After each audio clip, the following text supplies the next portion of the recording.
Natalie Aniston had spent a decade mastering this morning ritual, her hands moving through familiar motions while her mind drifted somewhere far beyond this kitchen, this house, this marriage that had slowly suffocated the life out of her.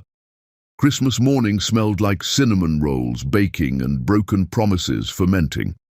The honey-glazed ham sat waiting on the counter, its surface glistening under kitchen lights. Roasted potatoes with fresh rosemary, made from his mother's recipe card with the faded handwriting, cooled on trivets. Green bean casserole assembled in the expensive ceramic dish Jeff's company had gifted them 5 years ago, back when he still introduced her as "my beautiful wife," instead of just "the wife," or sometimes not at all. She carried his coffee to where he sprawled on the leather couch, eyes locked on his phone screen, thumb scrolling through messages from people who apparently mattered more than she did. "Your coffee," she said softly, setting it on the coaster she'd placed there an hour earlier. He took the mug without glancing up, without acknowledgement, without even the smallest gesture that might suggest he remembered she was human. Natalie stood there waiting. For what? She couldn't say anymore. Maybe for him to see her. Maybe for the man she'd married to return from wherever he'd disappeared to. Maybe for something that had died so long ago she'd forgotten what it looked like when it was still breathing. The doorbell shattered the silence like glass breaking. Jeff's family arrived in a rush of winter air and strained cheerfulness. His mother swept in wearing expensive perfume and thinly veiled judgment, handing off her coat to Natalie without making eye contact. Ryan, Jeff's younger brother, pulled Natalie into a warm hug that felt like an apology for crimes he hadn't committed. Michelle, Ryan's wife, pressed a bottle of expensive wine into Natalie's hands and whispered, "You look exhausted, honey. Are you sleeping okay?" Natalie forced a smile that made her facial muscles ache. "I'm fine. Everything's ready. Come sit." The dining room table looked like it belonged in a magazine spread. Natalie had spent 3 hours that morning arranging everything. The good china they only used twice a year, cloth napkins folded into perfect fans, fresh flowers from the expensive downtown florist because Jeff's mother would notice and comment if she'd used grocery store arrangements, everything flawless, everything controlled. Everything screaming with the desperation of a woman trying to prove she deserved the oxygen she consumed.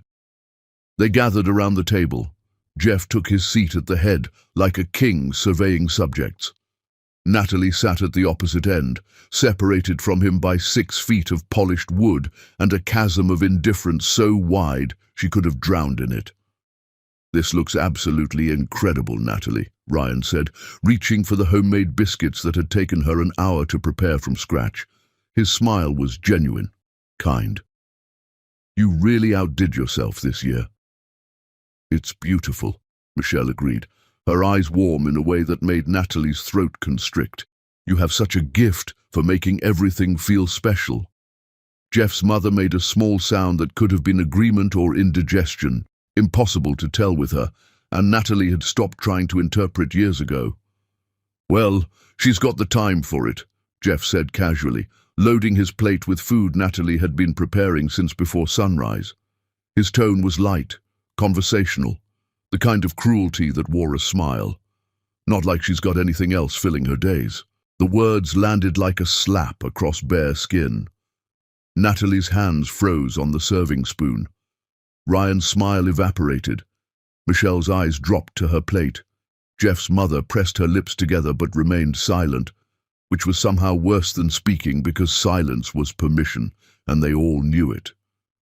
"Jeff," Ryan started carefully, his voice carrying a warning edge, "that's not really—" "What?" "I'm stating facts, not being mean." Jeff looked around the table with genuine confusion about why the temperature had dropped 20 degrees. "She doesn't work. We don't have kids. She makes breakfast and keeps the house nice. It's not criticism, it's just reality."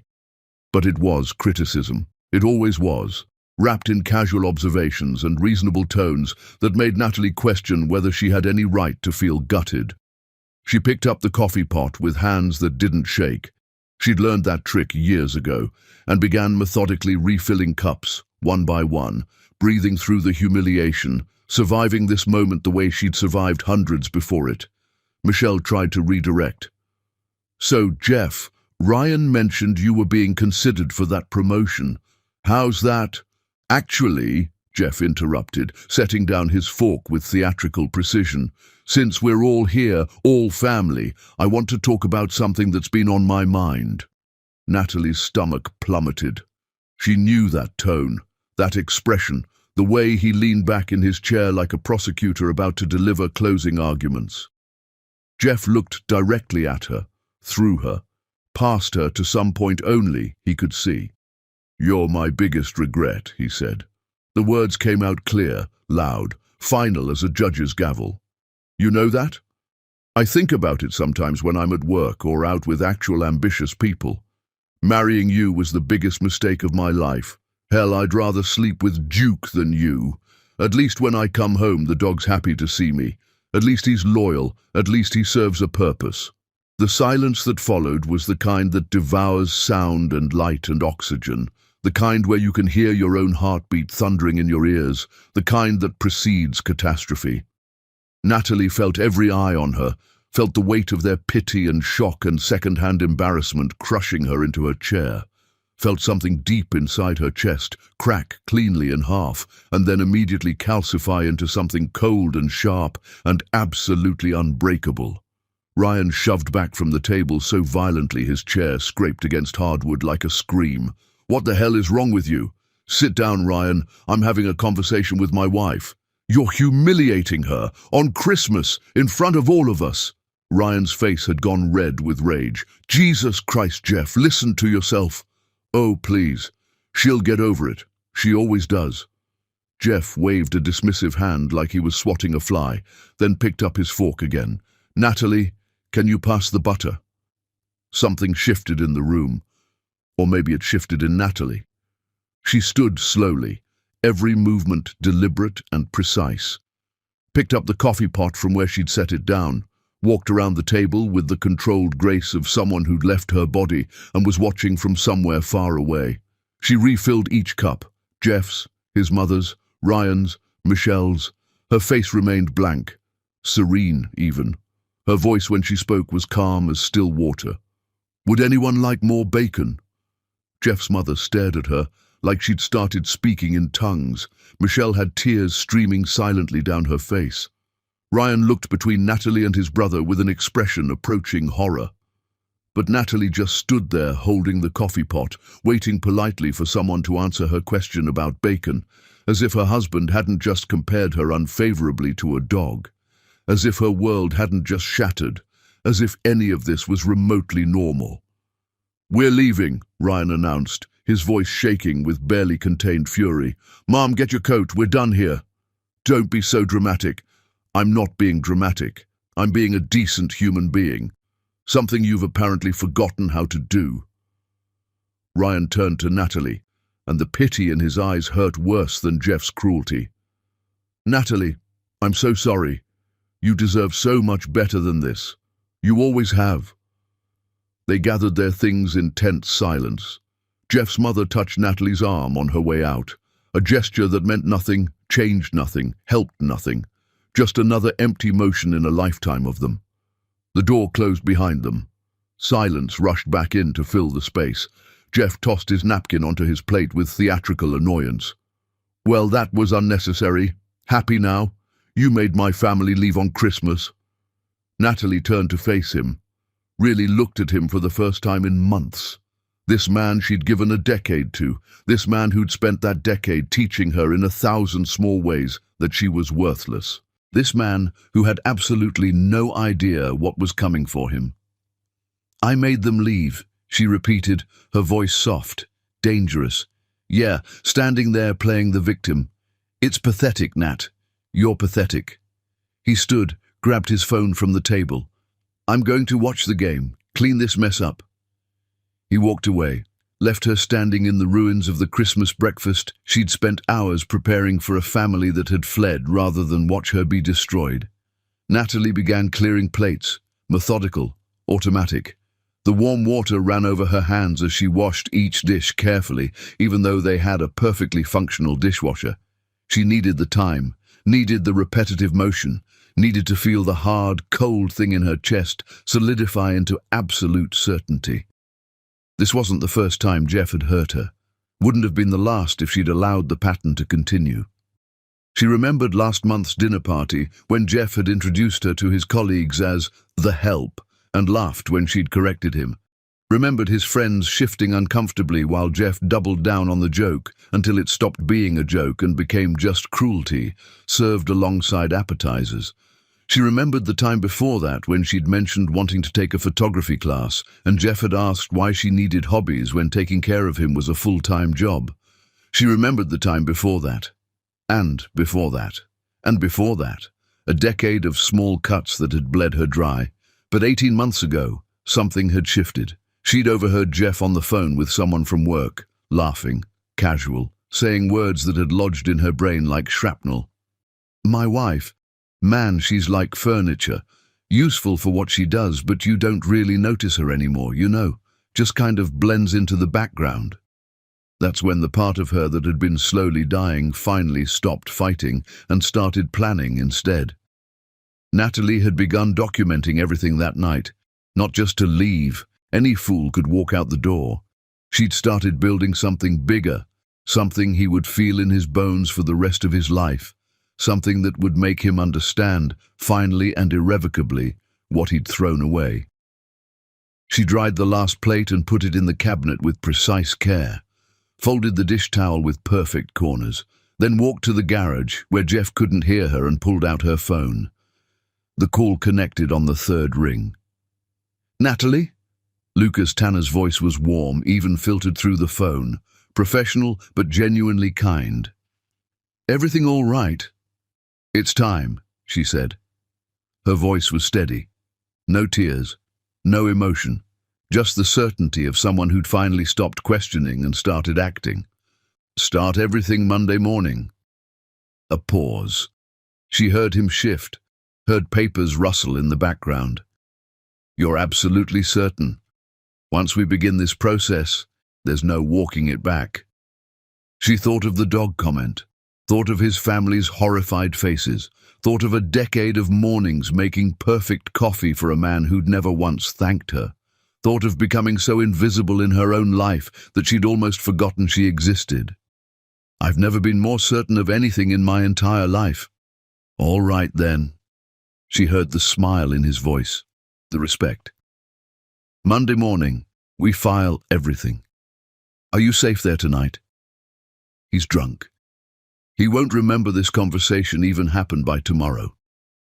Call me if that changes, any time, day or night. I mean that, Natalie. I know. Thank you, Lucas.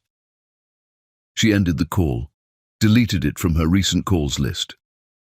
Stood in the cold garage listening to Jeff's television blaring through the walls of this house that had been her prison. Then she went back inside, climbed the stairs and walked past their bedroom where Jeff lay sprawled across the mattress, already snoring off his Christmas whiskey. She stood in the doorway watching him for a long moment. This man who'd promised to love and cherish her. This man who'd spent their marriage systematically crushing that promise under the weight of his indifference and contempt. Natalie leaned close to his ear and whispered words he wouldn't remember. You have no idea what's coming. Then she turned and walked to the guest room where she'd been sleeping for months. Another thing Jeff had never questioned, never noticed, never cared enough about to ask why. She climbed into the narrow bed and closed her eyes. And for the first time in years, Natalie Aniston slept deeply, soundly, without the nightmares that usually haunted her. Because the war had already begun. Jeff just didn't know it yet. By the time he figured it out, it would be far too late to stop what she'd set in motion. Chapter 2. The Invisible Strings. Jeff woke the day after Christmas feeling like someone had taken a hammer to his skull from the inside. Whiskey hangover. The kind that made light feel like violence and every sound like broken glass scraping against bone. He stumbled downstairs sometime afternoon, following the smell of coffee already brewed and bacon already cooked to perfection. Aspirin and a glass of water sat waiting on the kitchen counter, like an offering to a deity who didn't deserve worship. Natalie stood at the stove, her back to him, movements efficient and silent as a ghost. She didn't turn around when he entered. He swallowed the pills, drank the water, poured coffee into his favorite mug, the one Natalie always kept on the shelf he could reach without stretching. These small gestures of consideration he'd stopped noticing years ago. "Afternoon," he muttered, already scrolling through his phone. "Afternoon," she echoed. Her voice was flat, empty of inflection. Jeff frowned, trying to pull yesterday through the whiskey fog. Something about his family, something about dinner going sideways. The details wouldn't focus. "My family being overly sensitive again?" he asked, sitting at the table without looking up from his screen. They left upset. "About what?" Natalie finally turned to face him. Her dark eyes looked through him rather than at him. "You told them I was your biggest regret, that you'd rather sleep with Duke than with me." Jeff shifted in his chair. A vague memory stirred. "That was obviously a joke. Your mother didn't find it humorous, neither did Ryan. My mother's always been too sensitive, and Ryan's got some kind of savior complex." He scrolled through messages he'd been ignoring, texts from Ryan he deleted without reading, missed calls from his mother he had no intention of returning. "I've got work to catch up on. Conference calls scheduled for later." He stood, grabbed his coffee, walked out of the kitchen without another word, leaving Natalie standing there like a piece of furniture he'd stopped seeing. Behind him, once his footsteps faded up the stairs, Natalie pulled out her phone, sent a text to a number saved under an innocuous name. He doesn't remember what he said, exactly as predicted. The response came within seconds. "Perfect. Phase 1 complete. Ready for Phase 2? Natalie glanced toward the ceiling where Jeff's footsteps creaked above her head. She typed carefully, "Begin the Brook extraction." 3 dots appeared. Then, "Already in motion. She'll be out by end of week." Natalie deleted the entire conversation thread and went back to wiping down counters that were already spotless, keeping her hands busy, keeping her mind focused, counting down the weeks until she could stop pretending. Upstairs, Jeff opened his laptop to emails he should have answered before the holiday shutdown. His phone buzzed constantly, work messages, holiday greetings from colleagues, a text from Brooke that made him smile despite his pounding headache. Brooke was his assistant at the firm, 26 years old, sharp as a blade, ambitious in ways that reminded Jeff of himself a decade ago, before marriage had made him soft. They'd been texting for months now, nothing physical, nothing that crossed any actual lines, just attention. The kind Natalie used to provide before she'd stopped making any effort at all. He opened Brooke's message, "Coffee Monday, need to discuss the Henderson project before the new year." Jeff typed back, "Absolutely, my treat. Looking forward to it." 3 dots appeared, disappeared, appeared again. His stomach tightened in a way he didn't want to examine too closely. Then, "Actually, I need to talk to you about something important. Can I call you now?" Jeff's finger hovered over the phone icon. That didn't sound like her normal tone. He pressed call. She answered on the first ring. "Jeff, hi." Her voice sounded strained, careful. "What's going on? You sound weird." Silence, too long, too heavy with things unsaid. "I'm resigning," Brooke said finally, each word measured. "Effective immediately. I won't be coming back after the holiday break." "What?" "Brooke, what the hell happened? Did someone say something to you? Because if you felt uncomfortable or... I got an offer from another firm. Better position, better opportunity. I start next week." "Which firm? Maybe I can match their offer. You're too valuable to lose over salary." "It's not about money, Jeff." She sounded tired, sad even. "It's time for me to move on. That's all. I wish you the best with everything." "This is about the Henderson project, isn't it? If I put too much pressure on you with the deadlines..." "No, nothing like that." A pause. "I just think it's better for everyone if I make a clean break. I'm sorry it's sudden." "Brooke, wait. Just tell me what's really..." The line went dead. Jeff stared at his phone like it had personally betrayed him, tried calling back immediately, straight to voicemail, sent a text. "Please call me back. We need to talk about this properly." The message showed delivered, then read. No response came. Jeff felt something twist in his chest. Brooke had been his ally at work, his sounding board, the one person who made him feel seen and valued and important in ways Natalie had stopped providing years ago, and she'd just vanished without real explanation. Downstairs, Natalie's phone vibrated against the counter. A text from Lucas. "Brooke accepted our offer." Showed her the evidence of Jeff's financial situation, the hidden debts, the credit card spending on her, the internal investigation brewing. She's smart enough to recognize a sinking ship. Got herself out before she drowns with him. Natalie allowed herself a small smile and typed back. One piece removed from the board. She deleted the exchange and returned to her systematic erasure of Christmas, taking down decorations, boxing ornaments, erasing all evidence that yesterday had ever happened. That evening, Natalie made pot roast, Jeff's absolute favorite. Carrots and potatoes cooked until they melted on the tongue. Meat so tender it fell apart at the suggestion of a fork. The smell filled the entire house with false comfort and temporary peace. Jeff came down for dinner, looking sullen, sat heavily at the table without speaking. Natalie served him a generous portion, and he picked at it like a child forced to eat vegetables. "Something wrong with the food?" she asked, her tone carefully neutral. "Food's fine. You seem troubled." He looked up sharply, studied her face with sudden intensity. She looked genuinely concerned, caring even. When had Natalie started looking at him with actual warmth again?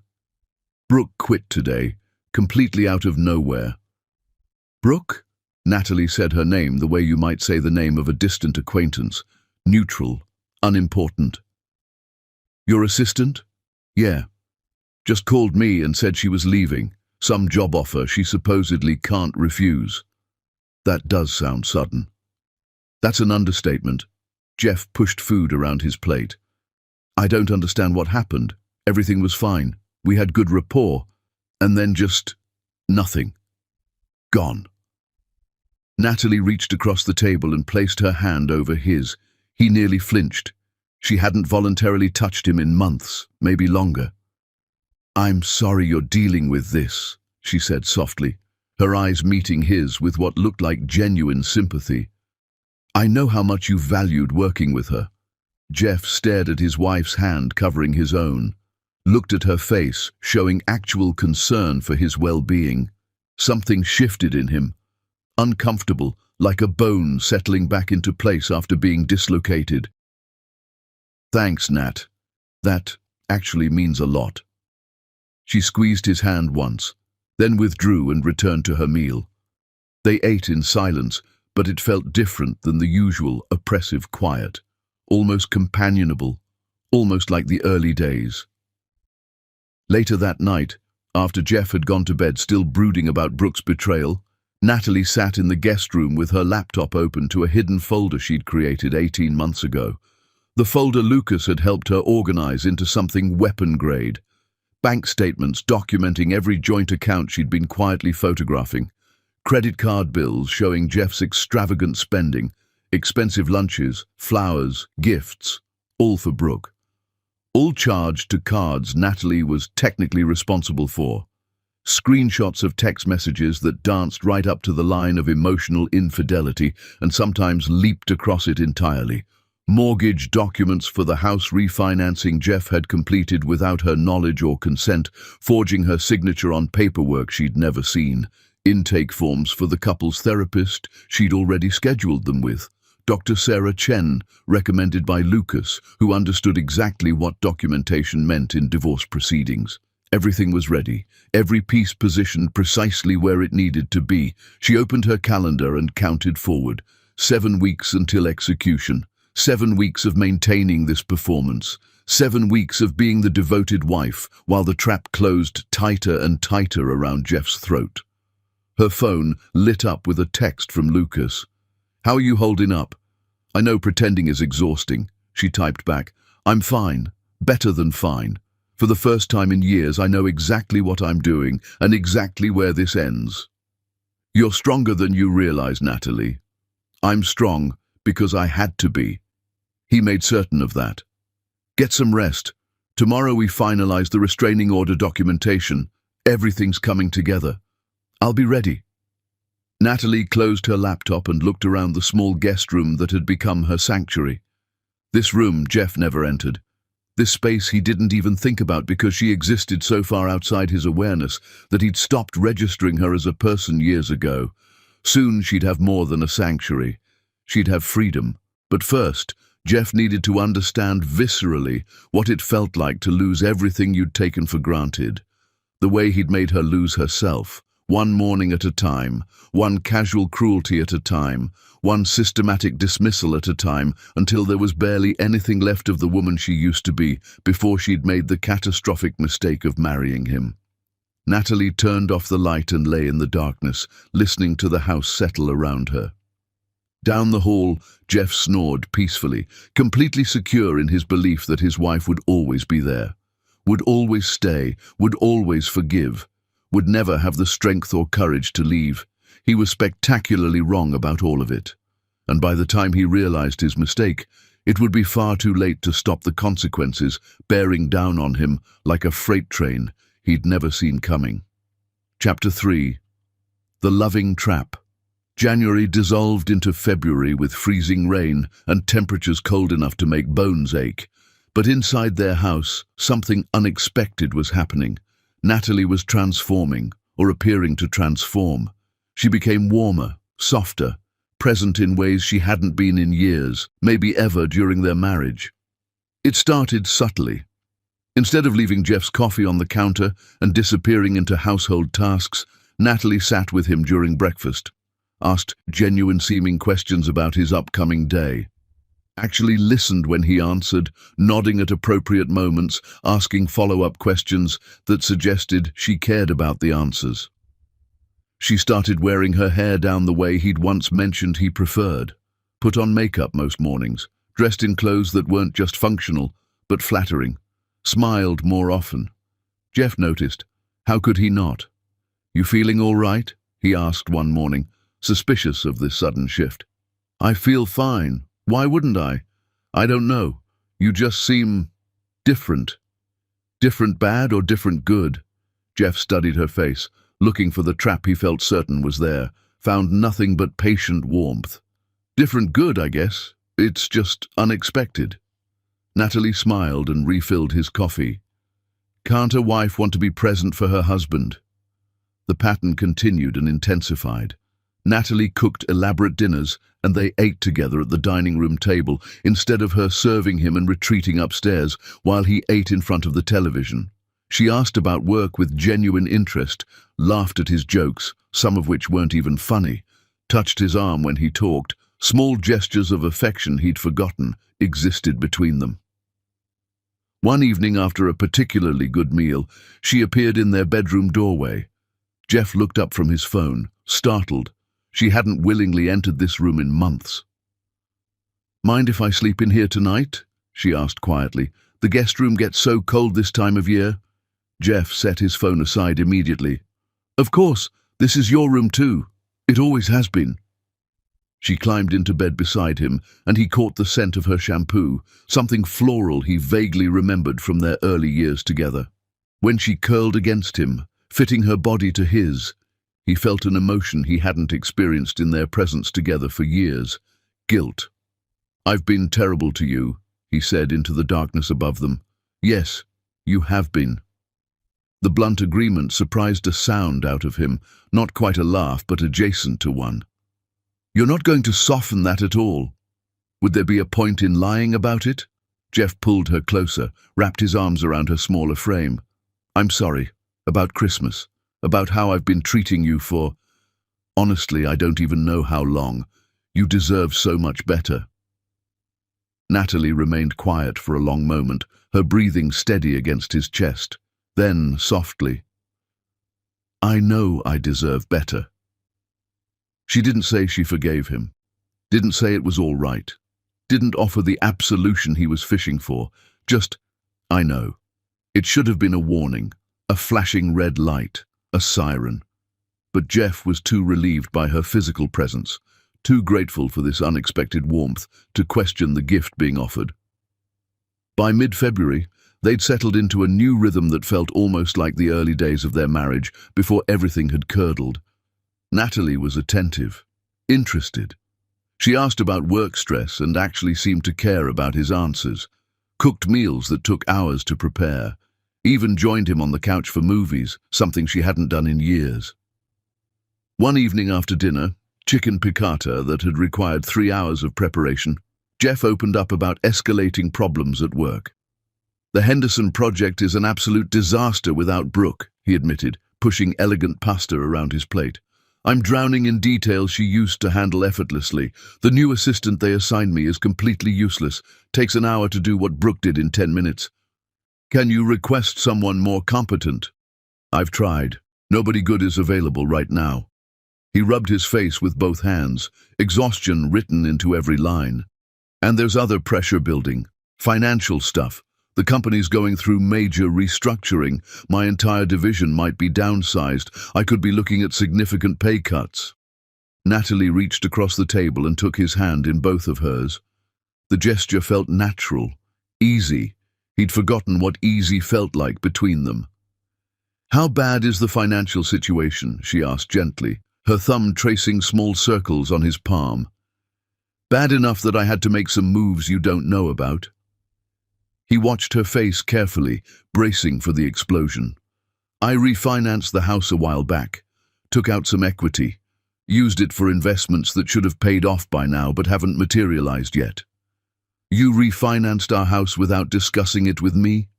Here it comes, Jeff thought, the accusations, the fight, the tears, the guilt trip that would last for weeks. But Natalie just squeezed his hand tighter, her expression sympathetic rather than accusatory.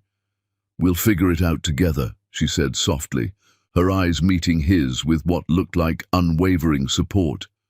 That's what marriage is supposed to mean, right? Partnership, facing things as a team. Jeff stared at his wife. This woman he'd spent years diminishing and dismissing. This woman who was offering him grace he absolutely didn't deserve and definitely hadn't earned. Yeah. He managed past the unexpected thickness in his throat. Yeah, that's exactly what it should be. That night, after Jeff fell asleep, Natalie carefully extracted herself from their bed. She locked herself in the bathroom, turned on the shower for noise cover, and pulled out her phone.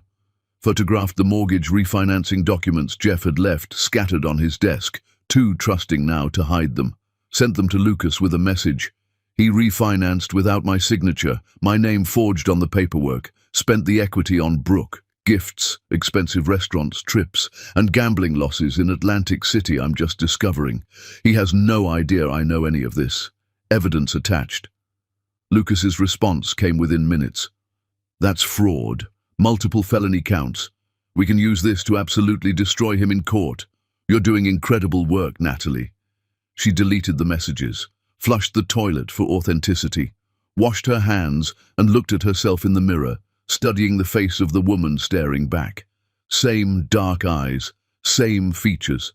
But inside, Natalie felt like someone she no longer recognized. What are you becoming? She asked her reflection silently. The answer came swift and certain. Someone who survives, someone who refuses to be erased. She returned to bed where Jeff had rolled into the warm space she'd vacated, his arms stretched across the empty sheets, searching for her even in sleep. She stood there a moment watching him, this man who'd promised to love and cherish her, this man who'd spent their entire marriage systematically crushing that promise under the weight of his contempt and indifference. She climbed back into bed, let him pull her close unconsciously, pressed her face against his shoulder and began mentally planning the next phase of his complete destruction. The following week, Natalie suggested couples therapy over breakfast. Therapy? Jeff looked skeptical, defensive. You think we need that? I think we could be stronger together. Don't you want that? She looked at him with warm eyes that had been so cold for so long. Things have been genuinely better between us lately. I'd like to keep building on that foundation. Make sure we don't slip back into old patterns. Jeff considered this. Things had been better. Natalie had been present, the way she used to be in their early years. Maybe therapy could help maintain this momentum, keep her from retreating back into that cold distance. Okay, he agreed. If you think it'll help us, I'm willing to try. Natalie found them a therapist, Dr. Sarah Chen, who came highly recommended. By Lucas, though Jeff would never know that detail. A therapist who understood that sometimes helping a woman meant meticulously documenting everything her husband admitted during sessions. Their first appointment was Thursday evening. They sat on opposite ends of a comfortable couch in Dr. Chen's warm office. The therapist appeared to be in her 50s, kind eyes behind stylish glasses, the sort of calm presence that made you want to confess your deepest secrets. "Why don't we start with what brought you both here today?" Dr. Chen asked, her voice gentle and non-judgmental. Jeff glanced at Natalie. She nodded encouragingly, as though she genuinely wanted him to open up, to be honest, to heal. "We've had some rough patches," Jeff began carefully, choosing his words. "I work in a high-pressure environment, long hours. Maybe I've been emotionally checked out at home." "Can you give me a specific example of being checked out?" Jeff shifted on the couch. "I don't know. Small things. Being on my phone too much. Not paying attention when she talks. The usual stuff." "Jeff," Natalie said quietly, her voice carrying just the right amount of gentle prompting. "Tell her about Christmas." He froze, looked at her with something approaching panic.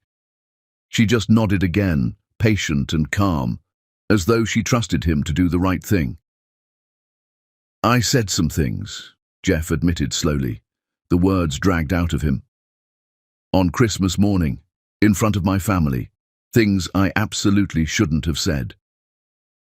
Dr. Chen's pen hovered over her notepad. "What kind of things?" The silence stretched uncomfortable and thick. Jeff's hands twisted together in his lap.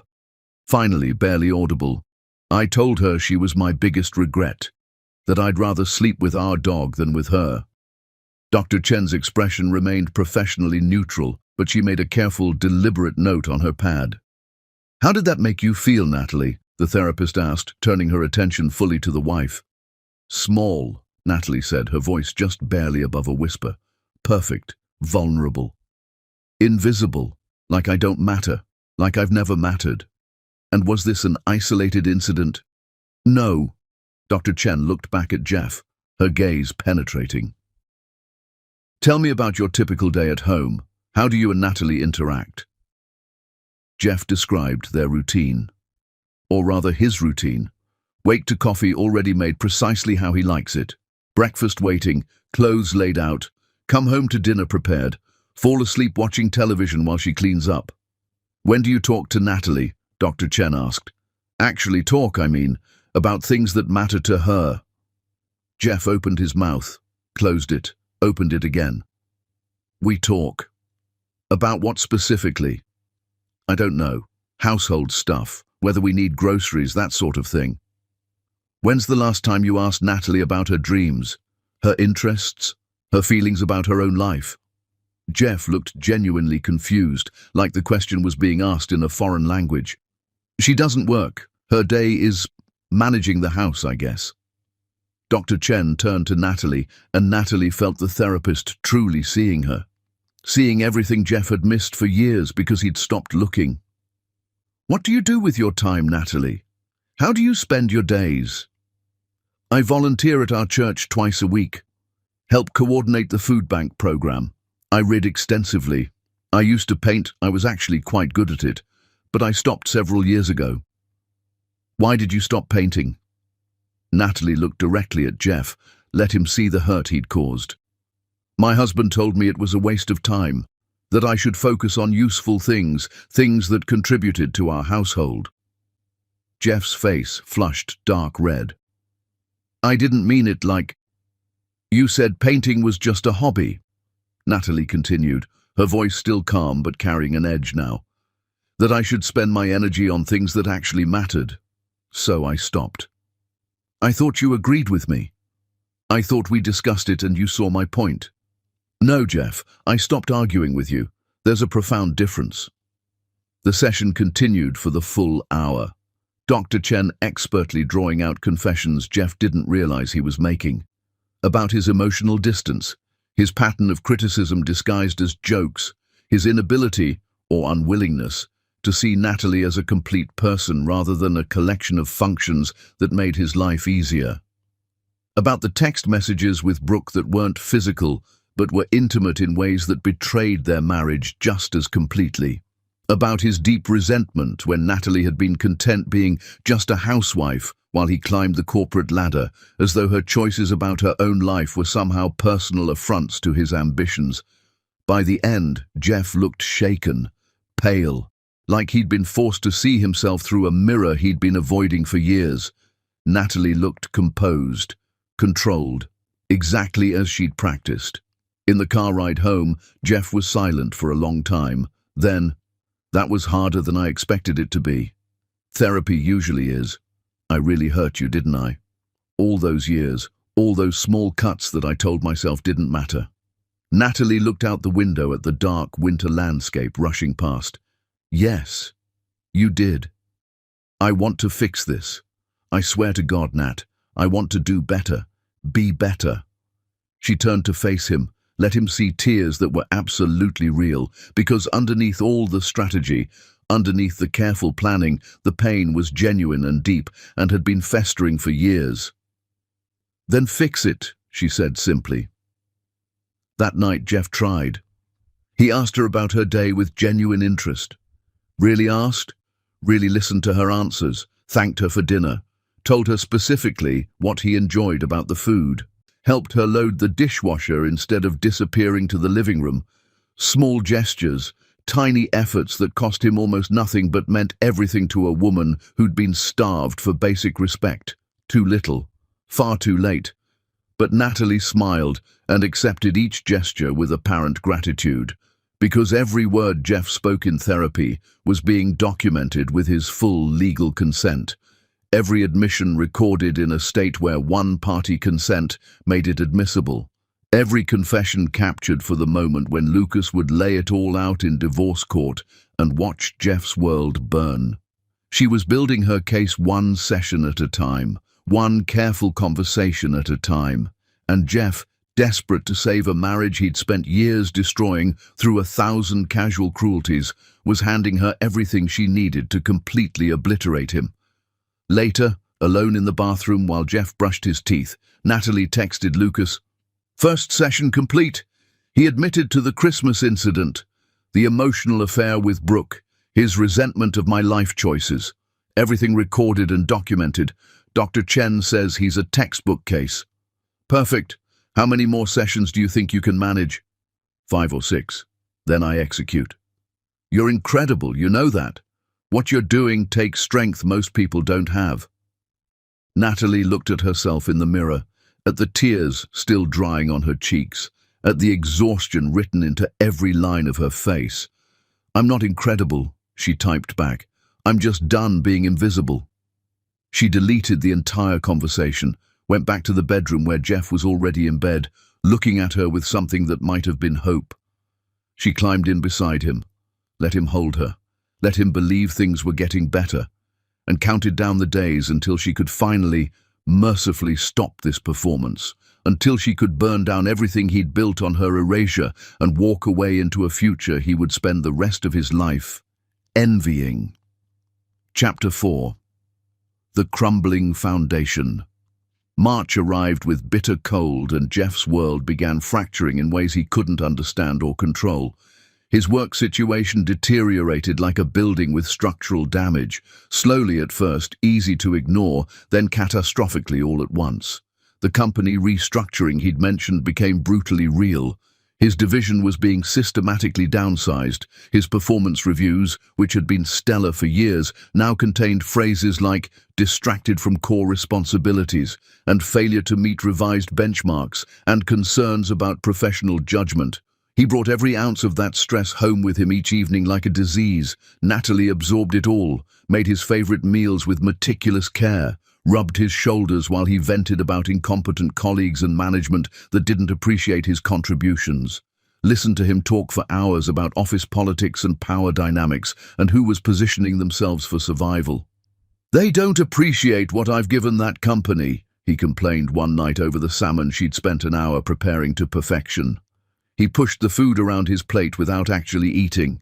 "After everything, years of my life, nights, weekends, missing family events to close deals, and this is how they repay loyalty. Have you talked directly to your boss about your concerns?" He's part of the problem. Ever since Brooke left, it's like he's been watching me differently, looking for mistakes, documenting every tiny misstep. Jeff's hand tightened around his fork until his knuckles went white. "I think someone's been spreading rumors about me, saying things behind my back." Natalie made a sympathetic sound, reaching across to touch his free hand. She didn't mention that she knew exactly why his boss was watching him closely, didn't mention the anonymous tip Lucas's investigator had sent to HR about inappropriate expense reports, flowers charged to the company card, expensive lunches at restaurants way above his authorization level, all with Brooke, all violations of company policy. "Maybe the situation will stabilize once the restructuring is complete," she offered, her voice soothing. "Maybe." But the situation didn't stabilize. It detonated. 2 weeks later, Jeff was called into his boss's office. The conversation lasted 45 minutes.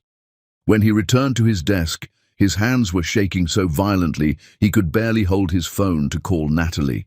He was being placed on immediate suspension, pending the outcome of an internal investigation into misuse of company funds. Not fired, not yet, but suspended without pay while they conducted their audit. Escorted from the building by security like a common criminal. His co-workers watching, whispering, judging. The humiliation was absolute.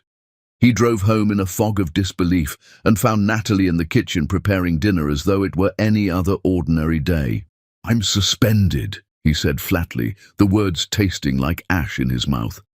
She turned immediately, concern flooding her features, crossed to him without hesitation, took both his hands in hers. "What happened? Tell me everything." He did. The investigation, the allegations, the accusations that he'd been systematically charging personal expenses to his corporate account. The very real possibility of termination without severance if they found sufficient evidence of wrongdoing. "But it's all explainable," he insisted, his voice rising with panic and desperation. "Those lunches were legitimate business meetings. The gifts were for client relations. The flowers were all purchased with Brooke in mind," Natalie finished gently, not accusingly. Jeff's face went white. "How did you... You've mentioned your working relationship with her. How close you two were?" Natalie's voice remained calm, soothing. The voice of someone who wasn't judging, just observing. "I'm not accusing you of anything, Jeff. I'm just saying I understand how it might look to the company, how they might interpret the pattern." Jeff sagged against the kitchen counter, all the fight drained out of him in a single terrible moment. "I'm terrified, Nat. What if they fire me? What if I can't find another position in the industry? We have the mortgage, the refinancing loan, all those credit cards with balances I've been carrying." Natalie pulled him into her arms without hesitation, held him while his shoulders shook.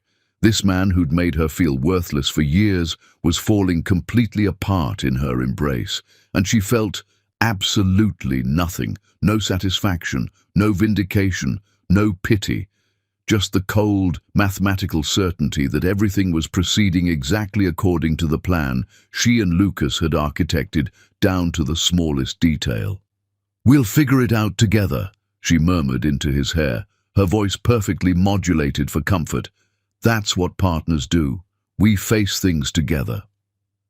That evening in their therapy session, Dr. Chen noticed Jeff's distress the moment they walked through her door. "What's happened since our last session?" she asked, her pen already poised above her notepad. Jeff explained the suspension, the investigation, his overwhelming terror of losing everything he'd worked his entire adult life to build. "How does this situation make you feel, Natalie?" Dr. Chen asked, turning her attention to the wife. "Worried, obviously. Concerned for our financial stability." Natalie paused, seeming to choose her next words with care. "But also, I keep thinking that maybe this is an opportunity for us to reevaluate what actually matters. Jeff's been defining himself by his job title and salary for so long, by external markers of success. Maybe if those things get stripped away, we can figure out who we really are underneath all that noise." Jeff looked at her with something approaching wonder, disbelief that she could be so understanding. "You'd still want to be with me?" he asked, his voice cracking with vulnerability. "Even if I lose my job, even if we have to sell the house, downsize, completely start over?" Natalie reached for his hand, squeezed it firmly, looked him directly in the eyes with an expression of unwavering devotion. "I married you, Jeff. Not your job title, not your salary, not any external thing. I married the person you are. That's what matters to me." It was absolutely the perfect thing to say. The exact words a devoted wife would offer her struggling husband in his darkest hour. It was also a complete and calculated lie. Dr. Chen made extensive notes. Jeff squeezed Natalie's hand so hard it hurt. The session continued, with Jeff opening up about his fears, his failures, his deep-seated terror that he was fundamentally worthless without his professional identity. Afterward, standing in the parking lot under harsh fluorescent lights, Jeff pulled Natalie close and held her like she was the only stable thing in his collapsing universe. "I don't deserve you," he said into her hair, his voice thick with emotion. "No," Natalie agreed softly, her face hidden against his shoulder. "You really don't." He laughed, thinking she was playing along, joking with him to lighten the mood. She wasn't joking at all. The investigation took 3 brutal weeks. During that time, Natalie became absolutely indispensable in ways that would have been touching if they weren't so coldly strategic. She managed their tightening budget with precision, made calls to creditors to negotiate temporary payment arrangements, assured Jeff constantly that they would survive whatever consequences came. She also began carefully, almost casually, mentioning the possibility of having a baby together. It happened one night as they were preparing for bed. Jeff was brushing his teeth, stress radiating off him in palpable waves. Natalie was folding his laundry because even in crisis some patterns held firm. "Michelle called today. She's pregnant again," Natalie mentioned, her tone conversational. Jeff spit toothpaste into the sink. "That's nice for them. Baby number 4. I can hardly imagine. Sounds exhausting and expensive." Natalie was quiet for a long moment, folding one of his shirts with meticulous precision. Then, "Would you have wanted children? With me, I mean." Jeff stopped mid-brush and looked at her reflection in the mirror. "We discussed this years ago. You said you didn't want kids. I said I wasn't ready then. But we're older now, more established. Or we were before all this work chaos." She set down the shirt and met his eyes in the mirror. "I've been thinking about it lately, about what our family could look like, what kind of legacy we might build together." Jeff set down his toothbrush, turned to face her directly. Something tender and surprised crept into his expression, something Natalie hadn't seen in years. "You genuinely want that? A baby? With everything else that's happening?" "Maybe not right now, obviously, but someday, when things stabilize." She crossed to where he stood and took his face in her hands gently. "Would you want to be a father?" He covered her hands with his own. "I think I would. I think I'd like the chance to do something right, to build something good, to be better than I've been." Natalie smiled up at him with perfect warmth. Let him kiss her forehead. Let him believe in this fantasy of redemption and fresh starts. Then she never mentioned it again. Days later, when Jeff brought up the baby conversation, trying to continue the discussion, she changed the subject. When he persisted, she said they should wait until his employment situation resolved itself. When he pressed harder, she became emotional and said she wasn't sure anymore, that she needed more time to think about such a monumental decision. She watched him become increasingly obsessed with the idea, this possibility of fatherhood, this chance to prove he could be different, better, worthy of something pure. It consumed his thoughts, distracted him from other concerns, kept him from noticing the other small changes happening in the architecture of their lives, like how his brother Ryan had completely stopped returning his calls. Natalie had sent Ryan a carefully constructed email weeks earlier, a concerned wife reaching out for help understanding her husband's concerning behaviors. His increased drinking, his mood swings, his occasional flashes of verbal aggression when he felt cornered or criticized. Could Ryan please help her understand what was happening? She was worried, frightened even. Ryan, remembering the Christmas massacre, believing Natalie was a vulnerable woman seeking support from family, had responded with immediate alarm, asked if she felt safe, said he would absolutely talk to Jeff, try to help however he could. But when Ryan called his brother, Jeff was defensive, angry, accused Ryan of believing Natalie's exaggerations, of taking her side against family, of not understanding the enormous pressure he was under. The brothers fought viciously, said things siblings should never say to each other, words that couldn't be unsaid or taken back. Ryan stopped calling after that, stopped texting. The silence between them became absolute. Jeff blamed Natalie for poisoning his family against him, then apologized when she cried, then forgot about it entirely when the investigation results finally came back. He wasn't fired, but he was demoted significantly, salary cut by 40%, forced to repay $15,000 in inappropriate expenses over the next 18 months, moved to a smaller office in a different building across town, given grunt work usually assigned to junior associates fresh out of college. Public humiliation served ice cold. Jeff came home that day and sat on the couch for hours without speaking, just staring at nothing with empty eyes. Natalie brought him dinner on a tray, sat beside him in silence, held his hand. "We'll survive this," she said softly. He looked at her with eyes full of defeat and something approaching despair. "How can you still believe in me? After everything, after what I've put you through, after what I've become?" "Because I don't believe in you at all," Natalie thought with crystal clarity. "Because I stopped believing in you years ago, because you destroyed that belief one cruel comment at a time until there was nothing left but ash." But what she said was, "Because that's what love means, believing in someone even when it's hard, even when they can't believe in themselves." Jeff pulled her close, held her like she was the only thing keeping him from drowning, and Natalie looked over his shoulder at the calendar hanging on their wall, counting down. 4 more weeks. Just 4 more weeks until she could stop performing this elaborate charade.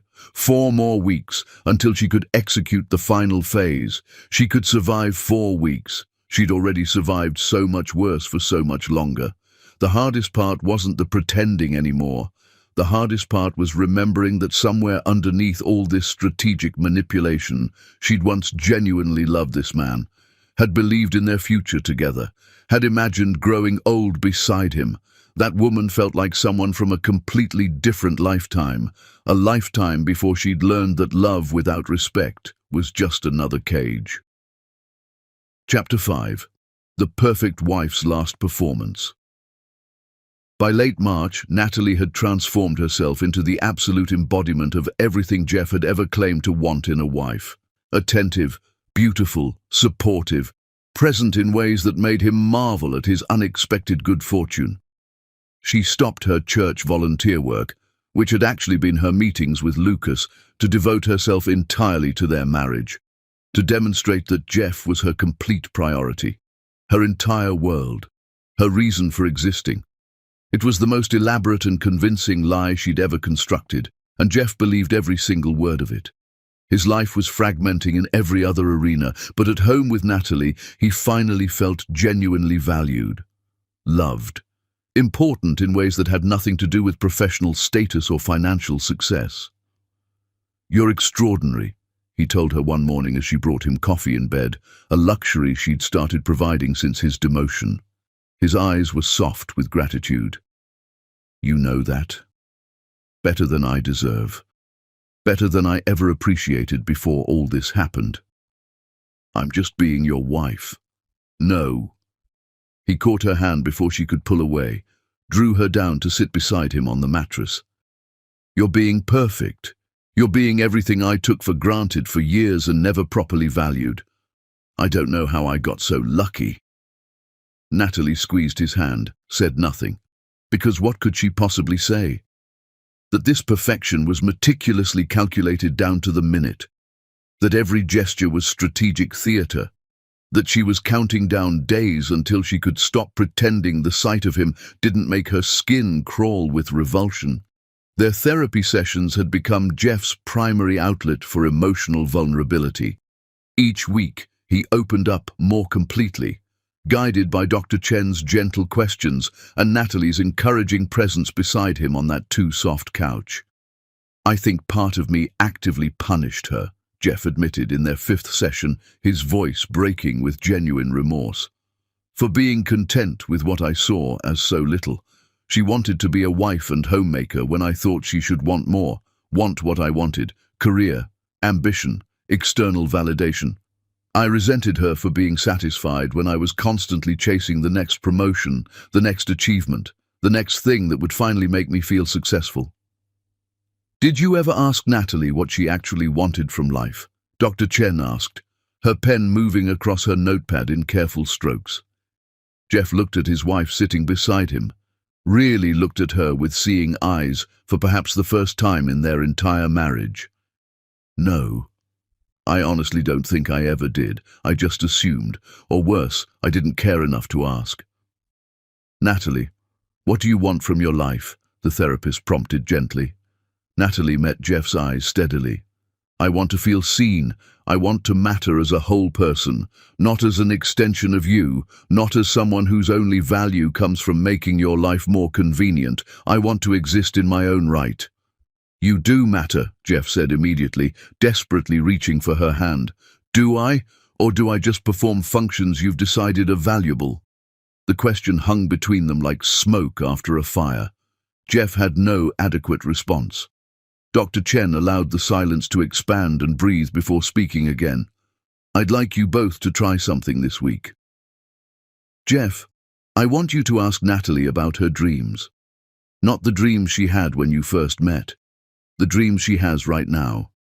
And Natalie, I want you to answer honestly, to be vulnerable about what you genuinely want. That night after therapy, they sat together on the couch with tea cooling in mugs. Neither of them was drinking. Jeff looked almost nervous. So, he began awkwardly, the homework assignment, your dreams, what are they?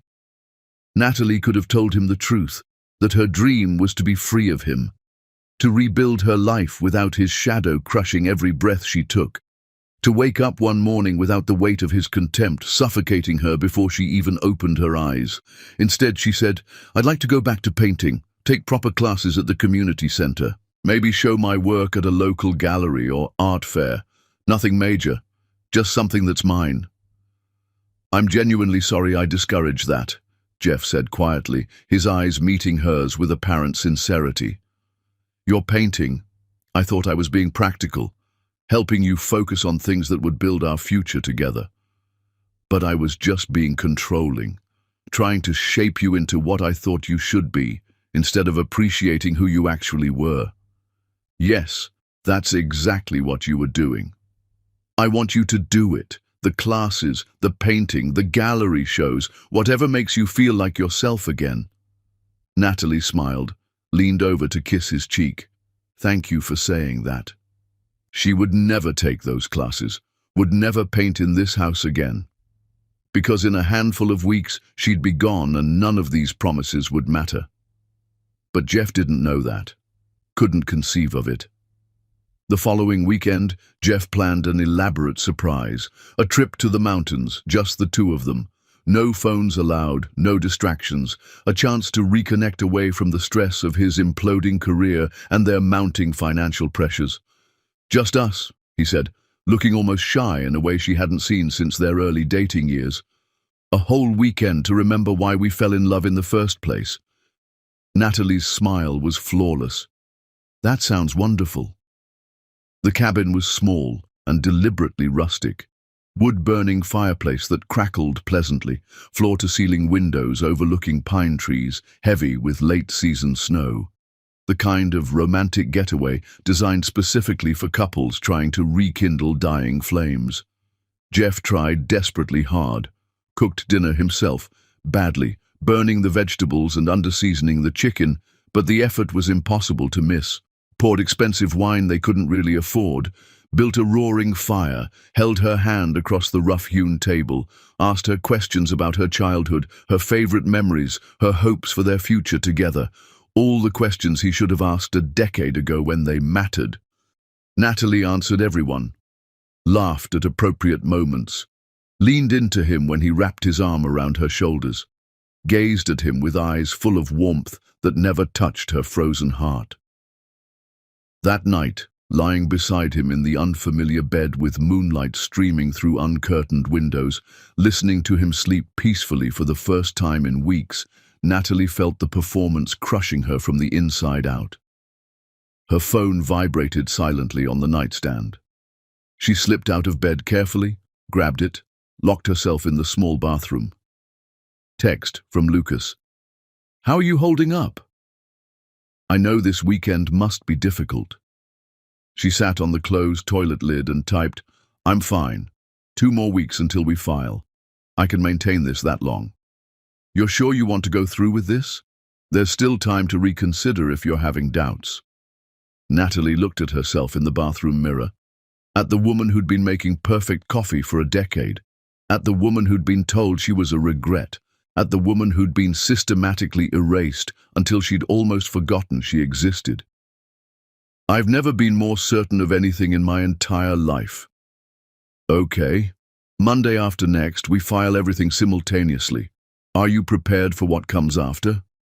I'm ready. She deleted the conversation, washed her face, went back to bed where Jeff rolled toward her instinctively, pulling her close even in sleep. Natalie lay perfectly still in his arms and felt absolutely nothing except grim determination. The drive home Sunday afternoon was quiet, comfortable. Jeff kept reaching over to squeeze her hand like he was afraid she might evaporate if he stopped touching her. Thank you for this weekend, he said as they pulled into their driveway. I needed it, needed us, needed to remember that we're still solid even when everything else is falling apart. Me too, Natalie lied effortlessly. The following week was Jeff's birthday. Natalie went all out with preparations that consumed days, invited his remaining friends, the ones who hadn't quietly distanced themselves during his professional scandal, cooked his absolute favorite meal from scratch, baked a 3-layer cake that took hours to assemble and decorate perfectly. When everyone was gathered around their dining room table, laughing and drinking wine they'd scraped together money to afford, Natalie stood and raised her glass for a toast. To my husband, she said, her voice steady and clear and carrying to every corner of the room. 10 years together, through genuine good times and genuinely hard times, through everything life has thrown at us. Thank you for letting me be part of your life, for giving me the privilege of being your wife, for everything we've built together over this decade, to everything we've shared, to everything still waiting ahead of us. Everyone clinked glasses enthusiastically. Jeff had tears streaming down his face openly. His friends smiled and nodded their approval. Only Natalie knew what she actually meant.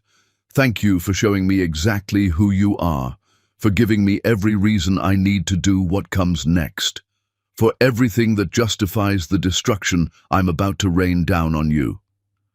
Jeff pulled her into a crushing hug after everyone left. I don't know what I did to deserve you, Nat, but I'm going to spend the rest of my life being worthy of this second chance you're giving me.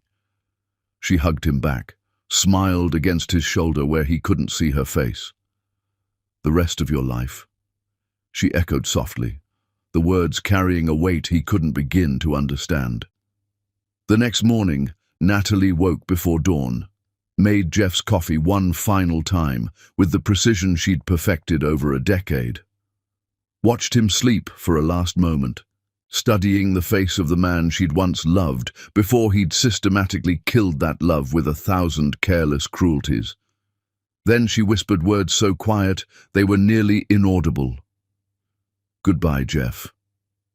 She walked out of the house while he was still sleeping peacefully, drove directly to Lucas's office, where everything was prepared and waiting. "You ready for this?" Lucas asked, his eyes serious and searching.